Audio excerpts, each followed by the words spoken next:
সামাজিক যোগাযোগ মাধ্যমে নাজমুল হোসেন শান্তকে তুলোধনা করা হচ্ছিল গল টেস্ট ড্রয়ের কয়েক ঘন্টা আগে থেকেই। সমর্থকদের কাছে মনে হচ্ছিল পঞ্চম দিন সকালে শান্ত মন্থর ব্যাটিং করার আগেভাগেই ইনিংস ঘোষণা করা সম্ভব হয়নি। অধিনায়ক হিসেবে তিনি ম্যাচ জেতার কোনো চিন্তা করছিলেন না, রক্ষণাত্মক কৌশল নেন নিরাপদ ড্রয়ের লক্ষ্যে। এটিও বলা হয়েছে অধিনায়কের উদ্দেশ্য ছিল সেঞ্চুরি করা। প্রত্যাশা পূরণ হলে সমর্থকরা কখনো কখনো হয়ে ওঠেন সমালোচক। গল টেস্ট ড্র করা নিয়ে তাদের এই আক্ষেপ অনেক, যদি কিন্তু মেলানোর আগে শ্রীলঙ্কার পক্ষে সদ্য শেষ হওয়ার টেস্ট ম্যাচ হয়তো শেষ দুটি সেশন জয়ের জন্য খেলা সম্ভব হতো। শান্তরা সেই যদি কিন্তু মেলাতে পারেনি, মূলত পঞ্চম দিন সকালে 1 ঘন্টা ব্যাটিং করার পর বৃষ্টির কারণে 3 ঘন্টা খেলা বন্ধ থাকায় সকালের বৃষ্টি বাংলাদেশকে জয়ের স্বপ্ন থেকে ছিটকে দেয়। জয়ের সমীকরণ না মেলার আক্ষেপ থাকলেও ড্র টেস্টেও প্রাপ্তির ভরপুর। শান্তর জোড়া সেঞ্চুরি, মুশফিকুর রহিমের সেঞ্চুরি, নাঈম হাসানের 5 উইকেট অর্জন গল থেকে আত্মবিশ্বাসের বাতাসে ফুসফুস ভরে নেওয়ার কাছে কলম্বো সিরিজ নির্ধারণ টেস্টের জন্য। 25 জুন সিংহলিজ স্পোর্টস ক্লাব গ্রাউন্ডে শুরু হবে দ্বিতীয় টেস্ট।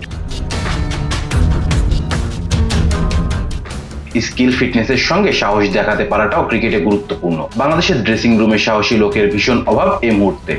টি-20 বিশ্বকাপ থেকেই এই দুর্বলতা বড় হয়ে ধরা দিচ্ছে। সেমিফাইনালের সমীকরণ নিয়ে খেলতে নামলেও আফগানিস্তানের পক্ষে ঝুঁকি নেওয়ার সাহস দেখাতে পারেননি চন্ডিকা হাথুরু সিং এর মতো মুখর বুদ্ধিমান কোচও। গল টেস্টে Phil Simmons, Mohammad Salauddin dressing রুমে থেকে নাজমুল হোসেন শান্তের কাছে ইনিংস ঘোষণা করার বার্তা দেওয়ার সাহস করেনি, বরং টেস্ট ম্যাচ ড্র করার পরিকল্পনা শান্তকে মন্থর ব্যাটিং করে সেঞ্চুরি করার সুযোগ এনে দেন। অথচ অধিনায়ক সেঞ্চুরি না করে লিড 150 রান নিয়ে ইনিংস ঘোষণা করলে জয়ের লক্ষ্যে বোলিং করতে পারতেন। আক্রমণাত্মক মেজাজে বোলিং ফিল্ডিং করে গেল ম্যাচের শেষটা উত্তাপ ছড়ানোর রোমাঞ্চিত করতে পারত। এই জায়গাতেই মুনশিয়ানের পরিচয় দিতে ব্যর্থ হয়েছে টিম ম্যানেজমেন্ট।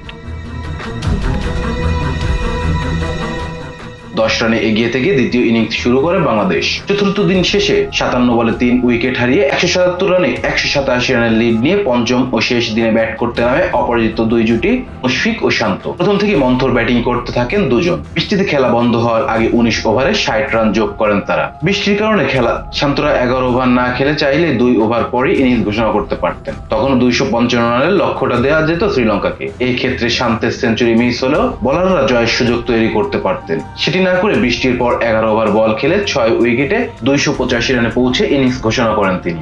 শান্তের সেঞ্চুরি করতে লেগেছে 190টি বল। রেজান ইসলাম, B sports. Please subscribe our channel to get more information about Cricket World.